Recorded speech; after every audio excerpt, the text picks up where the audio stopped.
Some men walk by without noticing. Some men walk by without caring. But these men, they stopped to laugh. The rain poured down on the quiet street, bouncing off cracked sidewalks and neon reflections in puddles. In front of a small, dim café, a young girl sat in a wheelchair. Her hair was drenched, her clothes clinging to her thin frame. A cardboard box rested on her lap, the words "Help for Dad" scrawled in black marker. Beside it, a glass jar with only a handful of crumpled bills and coins. Inside the box, a stack of old DVDs, her family's only possessions left worth selling. She wasn't there for pity. She wasn't there for charity. She was there for her father. Her dad was sick, his surgery costly, the hospital's bills relentless. So she sat through the storm, each passing hour soaking her bones, each passerby's indifference cutting deeper than the rain. Yet her eyes never begged. They were steady, determined. And then they came. A group of young men huddled under umbrellas, dressed sharp, smug smirks painted across their faces. They slowed their pace as they saw her. One chuckled. Another nudged his friend. "Look at this, a DVD store on wheels," one sneered. The others erupted in laughter. They circled her like wolves around prey. One bent down, tapping the glass jar with his finger. "What's this? A whole $5, planning on buying Daddy a Band-Aid." The girl's grip on the box tightened. Her lips pressed into a thin line, but she didn't answer. Silence was her shield. What do you think you could have done if you were in her situation? Would you try to fight back? Let us know in the comments. And before we continue, to our returning viewers, thank you. Your support is what fuels us to bring these powerful stories to life. And if you're new here, we invite you to subscribe. With your help, we'll continue to share stories that inspire, challenge, and move hearts. And if this story touches you, please leave us a comment. Your words mean more than you know. The bullies laughed harder. One plucked a DVD from the box, waving it in the rain. "Who even watches this junk anymore? No one wants your trash, sweetheart." He dropped it deliberately into a puddle, letting the disc sink under dirty water. Her jaw trembled, but she held firm. For her father, she had to endure. But to them, her dignity was entertainment. They pointed, they mocked. They mimicked her hands as she tried to retrieve the ruined DVD. To them, it was a game, a cruel, heartless game. And in the background, a shadow approached. Boots splashed in puddles, an umbrella lowered against the rain. Jasonstatham. Not just another passerby. Not just another face in the storm. But the storm itself. The storm wasn't just in the sky anymore. It had a pulse, a presence. It walked steadily toward the circle of cruelty. Hours earlier, the girl had debated even coming out. Her father had begged her not to. "Stay dry," he had whispered between coughs. "Stay safe."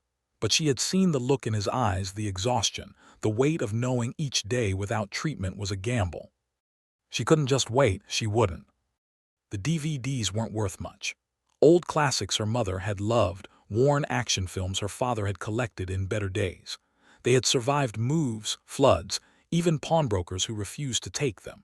And now they were her only hope, discs that carried laughter and memories now reduced to potential coins in a jar. That jar wasn't just money, it was her father's second chance.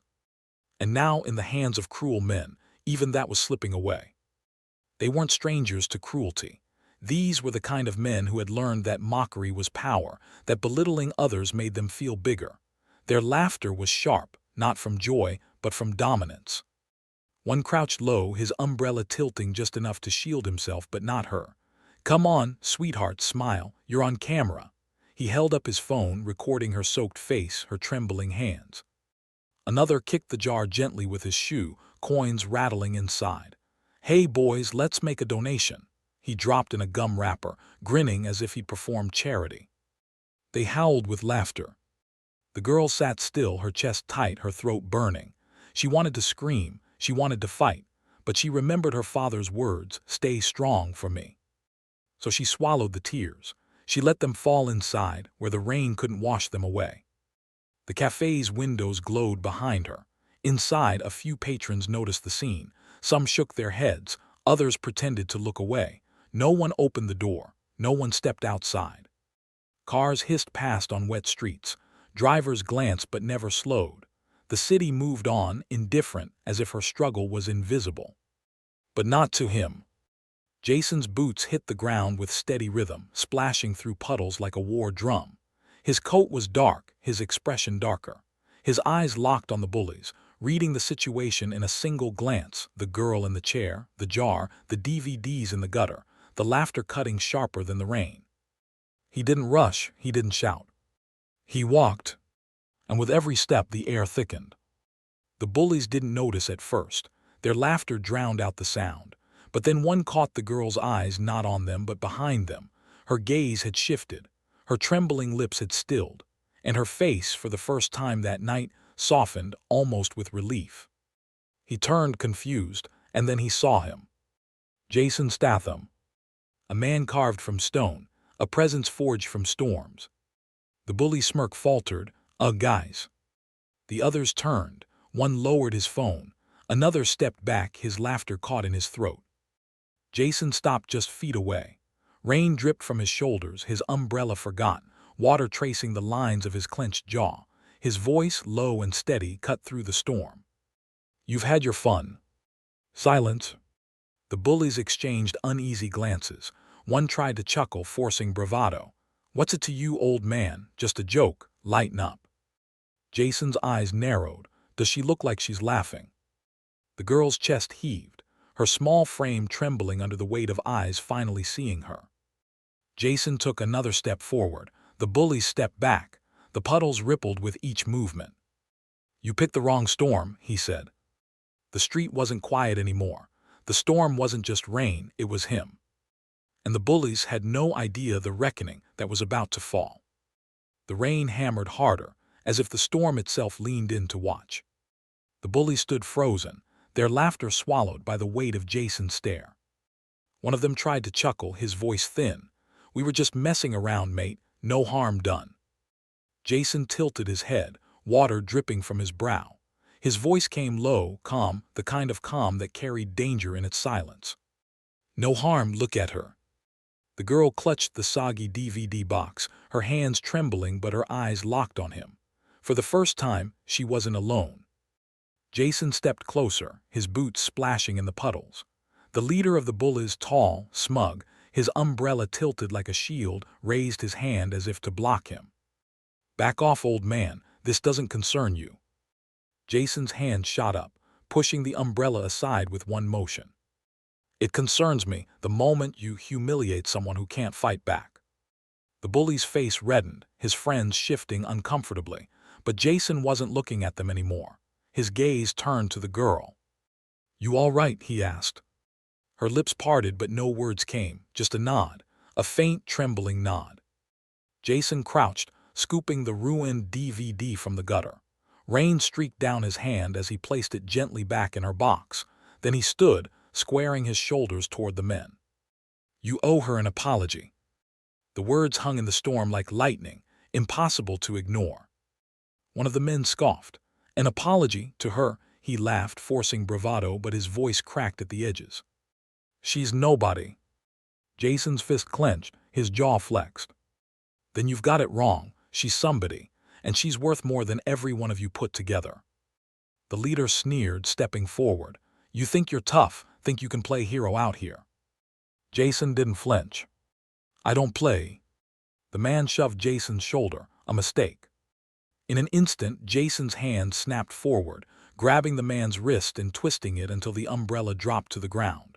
With a push, the bully stumbled backward into a puddle, his clothes drenched, his pride shattered. The others froze. They had never seen someone move like that, clean, controlled, deadly precise. Jason's voice rumbled like thunder. "One more move, and you'll be eating concrete." The men exchanged nervous glances. The storm outside was nothing compared to the one standing in front of them. But then one tried again, lunging at Jason, fists raised. Jason sidestepped, hooking his leg behind the man's ankle, sending him sprawling face first into the mud. Another tried to charge, but Jason caught him mid-step, slamming him against the brick wall with one hand pressed to his chest. The last bully stood frozen, phone still in his hand. He'd been recording the whole time, grinning as if it was entertainment. Now his grin melted. Jason turned his gaze on him. "Delete it." The man stuttered, "WH what?" Delete it. Hands trembling, the bully fumbled with his phone, deleting the video under Jason's watchful eye. Jason leaned closer, his voice sharp as a blade. You don't get a profit from cruelty, not today. The phone slipped into a pocket. The bully lowered his eyes, shame finally breaking through the arrogance. Jason stepped back, scanning the group of soaked, shivering men. Get out of here. They didn't hesitate. Umbrellas abandoned, dignity destroyed, they stumbled into the rain, disappearing into the night. Silence fell, only the storm remained. Jason turned back to the girl. She was crying now not from fear, but from relief. Her grip on the box loosened as she tried to form words. Thank you, she whispered.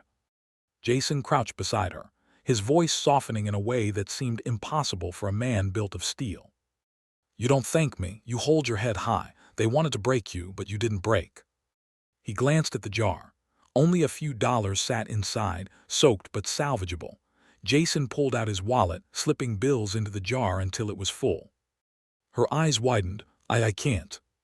You can, Jason interrupted gently. Your dad needs it, use it. The girl's tears mixed with rain as her shoulders shook. She had no words left. Jason stood, lifting the umbrella back over her head. You're not invisible, he said. Remember that. And with that, he walked into the storm, his silhouette vanishing into the rain.